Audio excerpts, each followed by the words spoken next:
Here with Shane McAnally at Smack Songs. Here it is. Your publishing company. Yes. It's amazing. It's great to be sitting down with you. I'm a huge fan of your work. Thank you. Seriously, really am. Just not saying that because we're on recording, but I love it. Pretty much everything you do. I'm like, that little bugger just writes the freaking amazing songs ever. So thank you very much. I want to talk about that, but let's go all the way back. I want to hear about your journey. What was the first dollar that you made in the music business? That's a good question. One I have never been asked, actually. People always ask, where was the first place you sang? The first time I made money, I used to, when I was 13, there's a circuit in Texas, where I'm from, Texas, Oklahoma, even some in Arkansas, that was a circuit of Opries, that a lot of people have come through this circuit in this region. Leanne Womack, Steve Holy, myself, Leanne Rimes, Maren Morris, Kacey Musgraves, Miranda Lambert, and I didn't know all of them at the time. We're all different ages. I did do this around the same time as Leanne Rimes. We did a lot of stuff together. But there was a show called the Johnny High Country Music Review that all of those people I just named played on. And it was in the Dallas-Fort Worth area. It moved around some. But they paid $30 for you to sing on Saturday night. And I remember that was such a big deal. I can remember the way the check looked. Wow. With the little plastic window that you could see your name through. Okay. So I would say that was the first time I actually got paid to play music. I was singing and doing some stuff before that locally in my hometown of Mineral Wells, Texas. I would play this thing called the Crazy Water Festival and just play at any grand opening of any store. But I think the first time I ever got paid was the Johnny High Country Music Review, and I was probably 13. So 13 years old. You've been in it for pretty much your whole life. Yes. Were you singing your own songs? Were you doing I guess covers, when you think I'm 43, so this is my 30th anniversary. Hey, that's pretty good, man. We should celebrate. No, my whole life. I was writing songs even before that, but not really knowing what that meant or what to do with it. Know. So it turned into something. What was the journey between that and obviously you came? It sounded like you moved to Nashville as an artist. Right? Was that kind of the thing that brought you here? Yeah. I first came to Nashville as just a tourist when I was in third grade, which would have been, how old are you in third grade? 8 or 9. Yeah. Maybe 10. Sounds about right. So I was already obsessed with music. That's what I asked my parents for a trip. I wanted to come to Nashville, and Opryland was here then, and the main thing that brought me here was that there was a museum here that was Barbara Mandrell country. And Barbara Mandrell was, to me, like the greatest thing there ever was. She had a TV show, and her sisters played all these instruments. And I was just fascinated with them and just the entertainment part of it. And so I came on a vacation. That was in the third grade, went back to Texas, and then in the next couple of years that followed, started to sing anywhere, like I said before, anywhere they'd let me, and eventually came back to Nashville again when I was 19. After a year at the University of Texas in Austin, I just came up with some fraternity brothers that I was going to go to the Bluebird, and that was the goal. A movie had come out around that time called Crazy Little Thing Called Love that was about Nashville. And Sandra Bullock was in it. Most people don't know this movie. But it was about the process of going to the Bluebird and getting up and playing your songs. And we all had watched that movie and decided we were going to drive up here together, and I was going to go to the Bluebird, and that's exactly what I did. So were you going to try to do open mic or what? Yep, yeah. That's right. I had written some songs and I would play them at fraternity parties and just for my friends, and so we went up there. We didn't know that not everybody got to play. So we got there and put my name in a hat, and luckily it was drawn. So it was the first time I'd ever played in front of people songs that I had written. Wow. I'd played in bands and done a lot of stuff, but I hadn't sat in front of an audience and played an original. Was that the big break or whatever? Was there somebody in the audience? Yeah, well, it certainly wasn't a break, but it was a break in, I would say, an opening in my soul saying, this is where you need to be. I was among songwriters in the room. I had never been with people that were doing the same thing as me. And the reaction of those people coming up to me saying, oh, that was a good song. It was like, I've got to just be doing this all the time. There was no reason at that point for me to go back to school. And although I did go back to finish out the year, my sights were just set on finishing and getting to Nashville. And I left as soon as that first year of college was over and moved. So take us through, okay, after that year, you moved back to Nashville. What was the path? Like, what did you do? Yeah, well, I moved here, again, I was 19. I found my grandmother brought me and drove me and my cousin up here. My cousin was just looking for a new life, basically, and he was just coming with me. And so he didn't stay long, but I got a job at a restaurant. I had no plan. Somebody through somebody knew one person at Curb Publishing, and she was a friend of. It was literally through 5 people. And I would just follow up this call and finally got to go and play some songs for her. And that part of my story happened very fast. I was offered a publishing deal within 6 months of being here, which was at Curb. It was sort of connected to a record deal. Sure. I wasn't around much in the writing circles. I didn't know a lot. And I just had a connection with this woman at the publishing company and really just set out to, I guess, make a record was my thought, but I was really just so happy to be being paid.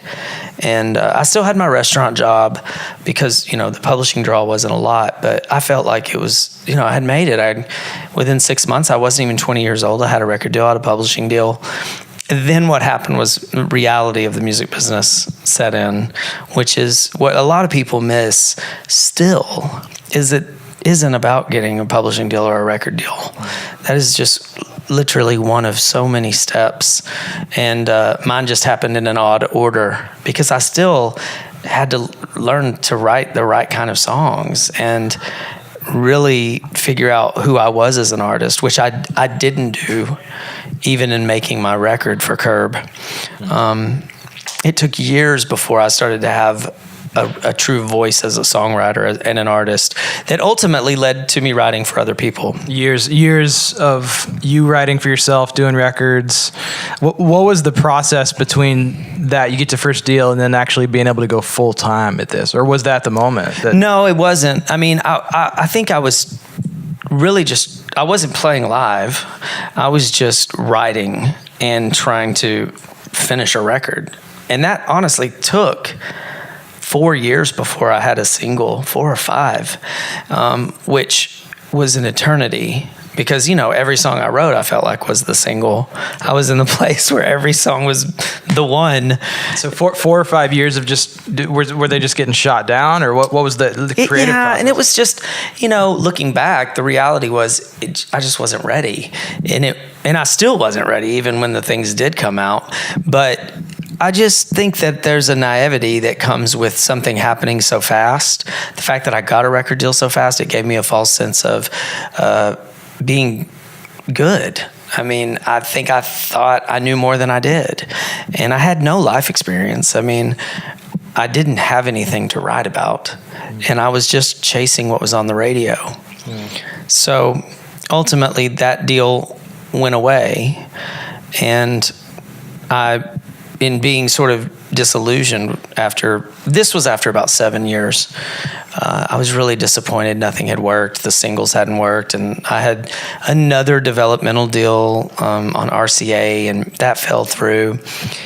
And so I left Nashville. And it wasn't that I was running from the music business because all I knew how to do was music, but I felt like Nashville didn't get what I was doing, and I was going to blame anybody close. And so I went to LA, and I spent another 7+ years doing a similar thing there. Like a pop thing? Well, meaning similarly spinning my wheels, just writing songs. And yeah, pop, I mean, but everyone there thought I was country, but what I was doing there wouldn't have been considered country in Nashville. Sure. It was just that, in LA, I stuck out. I talked country. Yeah. My references were all country. And, but really that was the true finding of a voice, the metaphorical voice of, sure. Telling stories about my life and about my relationships. And that was what LA brought. I was no longer chasing the radio, nor was I trying to keep up with co-writers or what someone else wanted to say, because I didn't know anybody in LA. I didn't have any co-writers. I was writing everything by myself and playing acoustic shows at, the Viper Room, the Cat Club, Hotel Cafe. And I had a pretty good following, but nothing happened. It was one of these really weird things where I would play every few weeks and like 300 people would show up. Wow. But it never changed. It's like it started there and it stayed there. And there was just never that person that walks in and changes your life, that just never happened. And I would have meetings and meet with different people, but there was just never a great deal of excitement. And like I said, that went on for about 7 years. And then in a writing trip back to Nashville, I wrote a song with Aaron Enderlin called Last Call. And that song instantly was getting attention from labels. And Leanne Womack recorded it really quick. And I was so at the end of my rope at that point. Because that was like 12 years in of that song, I had moved to Nashville in 94. That song was recorded in 2008. So it was 14 years. And then I didn't have a number one until 2010. Wow. So it was just what it took for me. But what happened with Last Call and the Leanne Womack cut was really, I was following any sign. And the fact that she recorded a song of mine was enough to say I'm going back to Nashville. So that was because it was like the country thing is where I'm meant to be? I just needed something. Yeah. I was just following the light. Wow. It was like, okay, maybe they want me there now and this is what I'll do. I just wanted to make a living doing music so bad. I was so far past worrying about how I was going to be an artist or, I was just, where do I fit? Can I do anything in music? Because I had spent all the years that other people get work experience in college. I had spent doing music. Yeah. So it was like, I've got to find a job in this business. Sure. And at that point, I'm mid-30s and thinking, how will I ever have a family or do anything else if this doesn't pan out? Yeah. So I guess the Leanne Womack cut was would you say that's a turning point? Absolutely. And was it, a lot of people have this impression that you get that cut and then the doors just fling wide open? Well, I think that I would say for most people that is not what happens. I would say that is what happened for me. And I don't know if it's because it had taken so long before. Retroactively, sure. I was being, the universe had saved up. That it was a very unusual thing that happened for me after that, because a lot of times you'll see someone get a cut and then it takes a minute and then maybe 5 years later something else happens. It just started to happen so fast. And then within about 18 months of Last Call being on the radio, Kenny Chesney recorded Somewhere With You. And that felt like the doors just blew off. Yeah. It was at that point, I could never have imagined what was going to happen. That was my first number one in 2010. And we're in 2018, and I think we just celebrated my 35th. Holy cow, man. And so... Dude, congratulations. Thank you. I mean, I know the stammering... I know how unusual, and I'm very grateful. Yeah. It's an unusual story, and I appreciate that about it. But I do remind people when they say, well, yeah, I mean, look what happened for you. There was a lot of years where nothing was happening. Yeah. Well, that's really, it's really encouraging because, what we see from the outside, and even me being in the industry and not really knowing a lot of your story, I'd have never known that. You had the 5 years here, you had the 7 years in LA. Most people would give up at year one or two. Well, and it also helps that I look, 25. So you got the people are like, how did this happen? Got the genes, man. That's so awesome. So full-time in it, obviously. Can you talk about nowadays, I think it was the beginning of last year, you teamed up with Jason Owen to relaunch Monument Records right. with Sony. Mm-hmm. What are all the pieces of what you do now? Because you've got, obviously, you as a writer, right. producer. Would you still consider that the main thing? I'm always a writer first. Yeah. That's just the thing that's brought me to the party. I was writing songs before I knew, when we talked about my history, the truth is I was writing songs at 7, at 8 years old. It is my destiny to write songs. That was what God made me for. And so the other things that have come from that are out of, I am an ambitious person. Sure. And there's only so far and so much that writing can do for me when I want to take it and do other things. Yeah. But it always comes back to the heart of what I do is songwriting. But as far as all the arms of what I do now, what happened was I didn't have a publishing deal when my song started to get recorded. And I had a friend named Robin Palmer who I had known since the 90s when I was an artist. She used to pitch me songs. She had worked in the business for a long time. She got a comp of mine when I came back to Nashville. Sure. And she was pitching my songs, but just on a handshake deal. She was affiliated with a publishing company at the time, but nobody in the building besides her was interested in me as a writer, so I couldn't get a deal there. I would have taken, honestly, anything. Yeah. And this was even after the Leanne. This was after the Leanne, yeah. Back up for 2 seconds, how did that happen? Like, was that... Because my co-writer, Erin Enderlin, had a deal. Okay. She was a writer at Universal Music. So they were able to get the song to Leanne Womack. And so Universal pitched it? Yes, exactly. And in the process of all that is when I reacquainted myself with Robin Palmer, gave her some songs, and she became especially attached to Somewhere With You and said, I just think this song could change everything for you. That song actually sounded like a lot of my songs. And so I think her thought was, if we can get this recorded, then there's so many here, In that moment, are you kind of like, because people, tend to latch onto the one thing, and you're like, okay, like, what's your, I think I was just happy somebody was out there throwing the song around. And she pitched it 11 times. I mean, literally pitched it every way possible to Kenny Chesney. And can you explain that? Dive into that. There's label. There's A&R, there's producer Buddy Cannon, there's management Clinton Hyam, who's a dear friend of mine. So she sends it to every single one. And goes in different situations. Ultimately, what happened was, this is so bizarre. She had pitched it all these different ways, and it had just never. It wasn't that people were passing on it. It was just that everybody was like, "Yeah, this is cool. We'll see what he thinks," and that just kind of leaves it in a gray area.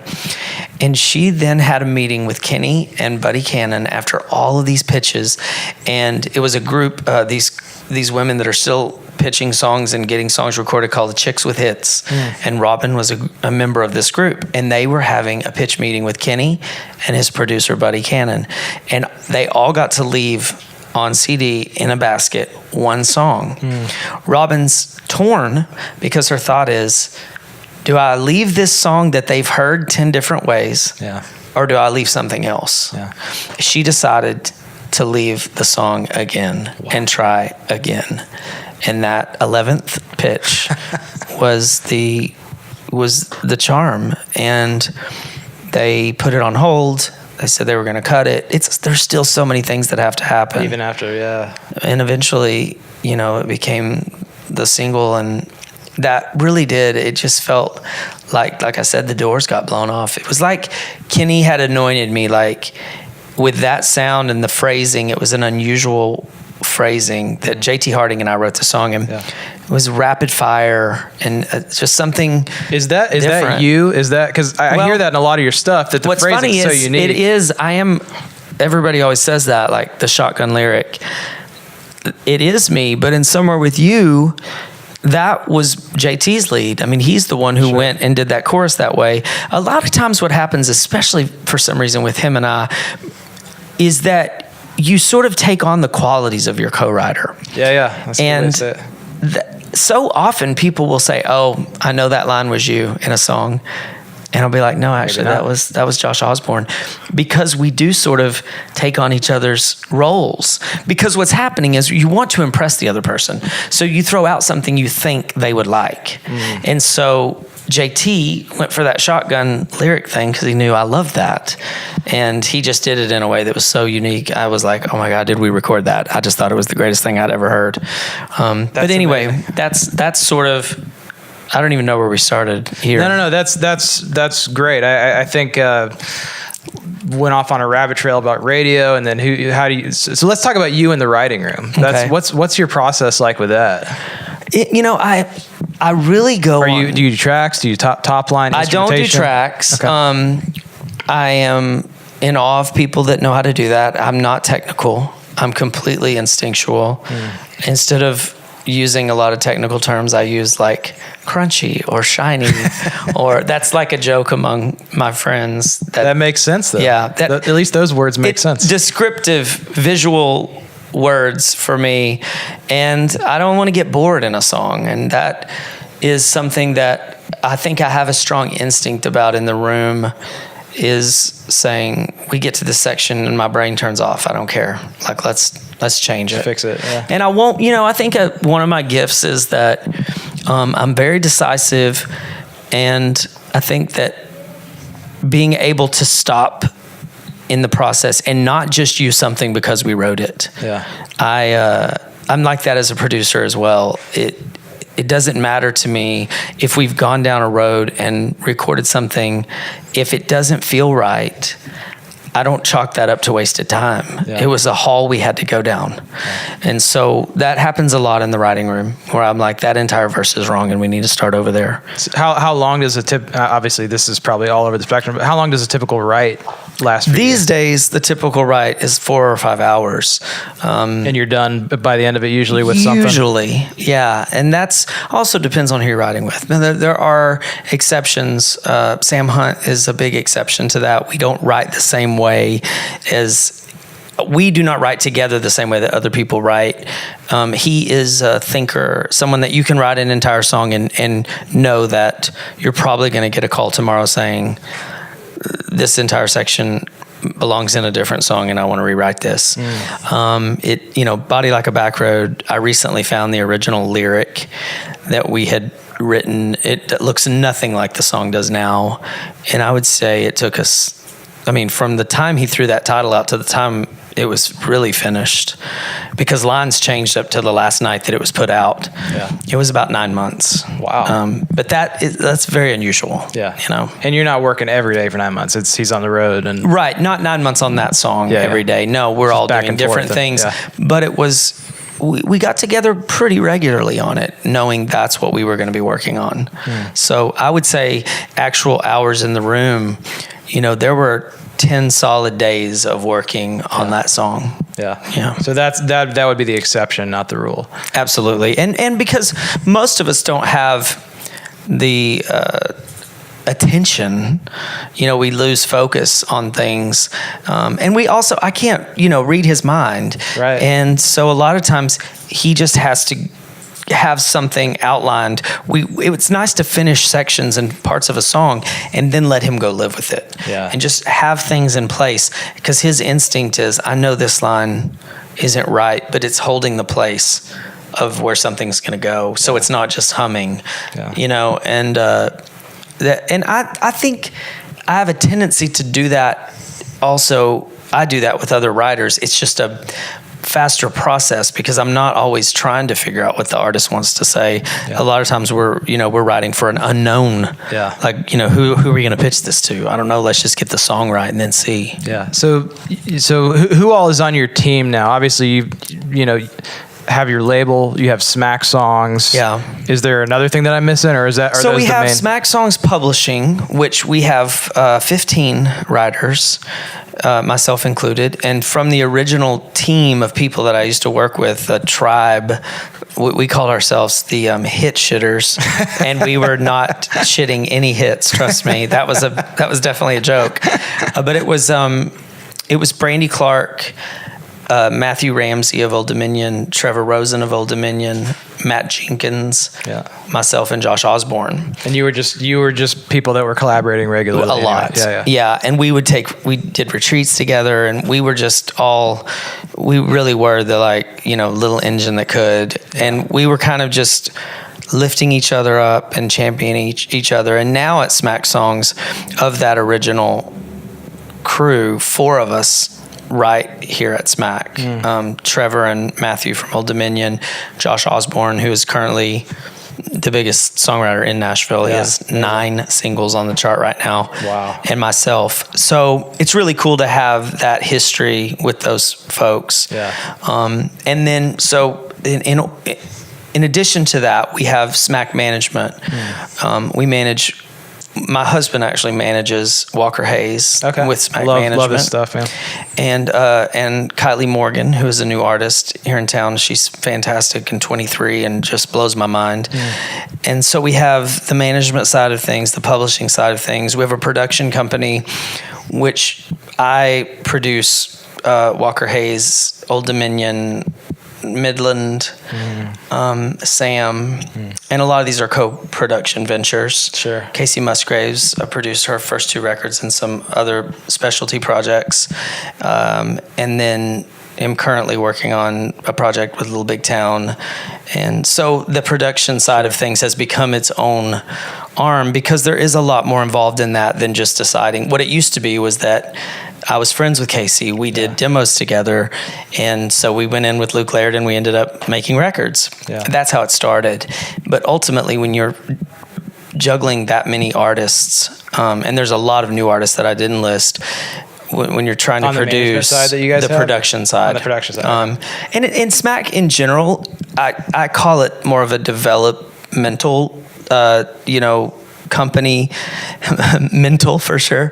Being that I love the process of finding it with artists. And so a lot of times we're interim managers, where folks that don't have management, we work with them until it's time for them to go and do that next step. Some things end up at Monument Records, which I'm an owner in, but we don't have room for everything that I'm doing. And there's also so many artists in different, our Monument is not just country. So there are some pop acts and things like that. So with Monument, with the management side, with the production side, I've written a musical that is the theatrical side of Smack, I guess.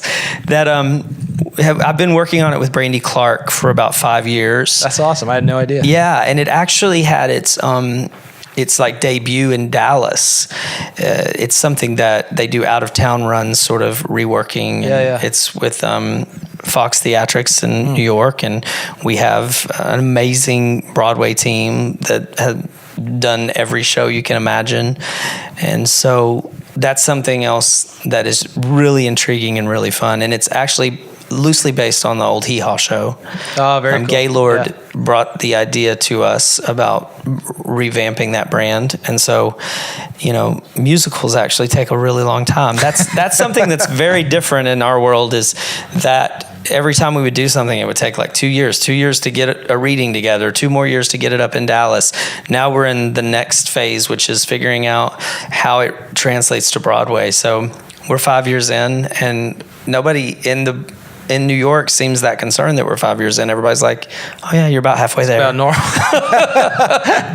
So yeah, there's, So how do you focus? Like, what's your, in all of that? I mean, the danger is when you get 35 number ones and all the success, you have all this opportunity. Right. How do you filter that? I don't. How do you make decisions? That's actually that's the process I'm in now, is figuring out what I'm the most drawn to. That I have a really hard time saying no to things. I don't want to miss something. I've met so many artists through the years that I'm so drawn to, and I love writing with artists that have a story, that have a point of view. That's why I was drawn to Kacey. That's why Sam and I hit it off. They have a lane. And but I can't do it all. And that is really hard for me to take, because I have had to say no to some things that have been painful. Yeah. So do you have a filter now, or is it kind of just I have to say I rely on a lot of people around me to say, what's the long term going to look like with this? If I get involved with this, what does it look like? Yeah, it's fun right now, and to make a commitment to someone and go, sure, I'll produce your record. And I have to rely on other people around me saying, the reality of this is when it would fall, and this is what you have going on, and it won't work. So it's more about now creating a team of people around me that I really trust, and I have that, and it's amazing that I have been able to delegate a lot of that, so that I can focus on just creative thinking. Because I'm terrible at the organization part of it. I want to say yes to everything, and I'm completely scattered. Totally. Well, let's jump through our last, we call them a full circle 5. So we'll just blaze through those. First one, what is your favorite book or record that you most commonly recommend to people? Book is Steve Martin's book about his stand-up career. It's called Born Standing Up. And I don't know why I read it years ago, but I have definitely recommended that book to more people than it comes up all the time, especially talking to artists, because he did not want to be famous, but he was especially talented in the comedy world, and he had a premonition of success, of celebrity, is what he says. And he always knew he was going to be famous, but it's interesting to me that he truly didn't want that. He just knew it was part of what would come with what he did. And just the way he handled it. And I'm also fascinated with the fact that if you've ever talked to anyone who's ever met Steve Martin, and I have not met him, nor do I intend to, because he says that he doesn't like to be approached because he doesn't know how to fake intimacy. He's not good at small talk, and he said he always disappoints people. And I just found that really honest and interesting. And anyone who had read that book would know if they saw him in an airport not to go up to him. You know what I mean? You're just going to be let down. It's just a cool book, though. It's just about, the other thing, sorry to keep talking about this.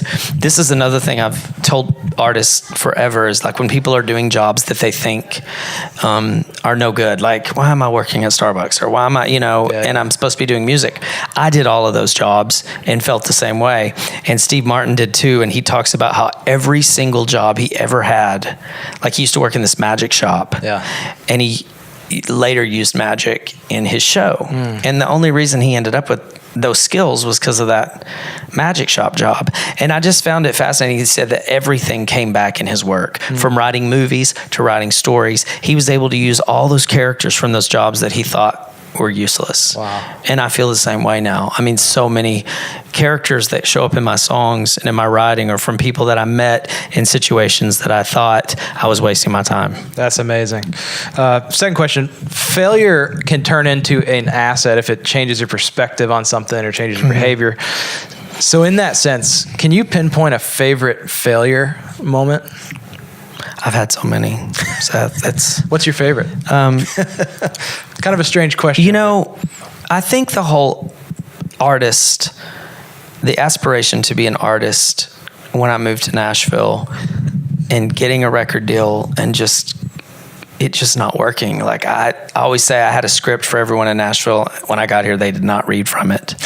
And I'm so glad I had that experience. And when I used to hear people say things like this, like, I'm so glad I didn't make it as an artist, that sounds like bullshit to me. But now experiencing what I learned during that time, especially my work with artists, I can say there is not a situation that you've been put in that I haven't been put in.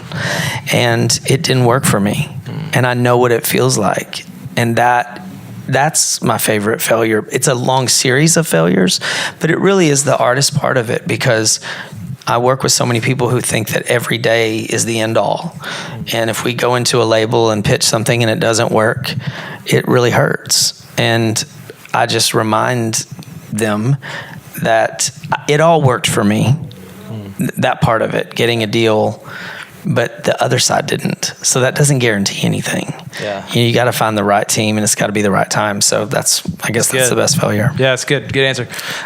Before you kind of dove fully in, so mentally rewinding a little bit before the full-time thing, was there a one thing that you could pinpoint that maybe held you back from jumping in?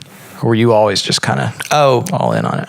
Absolutely. It was being gay. I mean, I was closeted. I lived here, in my 20s. I was so afraid of anyone finding out I was gay that it completely hindered the way I wrote. It, when you're not being honest as who you are as a person, it's going to translate. I think the number one thing people see is inauthenticity. I mean, that is why artists do not work, because something is not reading as the truth. And so that really held me back in every aspect. And when I came out, everything changed, because I came back to Nashville in 2008, having lived in LA and lived an out life. Sure. Coming to Nashville and not sitting in a writing room and changing pronouns or being afraid that someone was going to ask me. I just came in with that. Like, I didn't say, hello, I'm gay. I just made sure pretty quick that people knew, because it made my writing more honest. So there was never like an official whatever outmo. It's like it happened when you moved to LA, and then you just kind of brought it with you when you came back. Yeah, exactly. Yeah. And I had been, I met my now husband right around the time I moved back to Nashville. And he was someone who just had never lived closeted, and he lived in Atlanta at the time. And he was somebody that really showed me that whether it be family, whether it be friends, whether it just be a job that seems unrelated to being gay, that just that secret or just keeping that from people, you weren't being your authentic self. And he was really the one who kind of just, when I came back to Nashville, was like, this is an opportunity for you.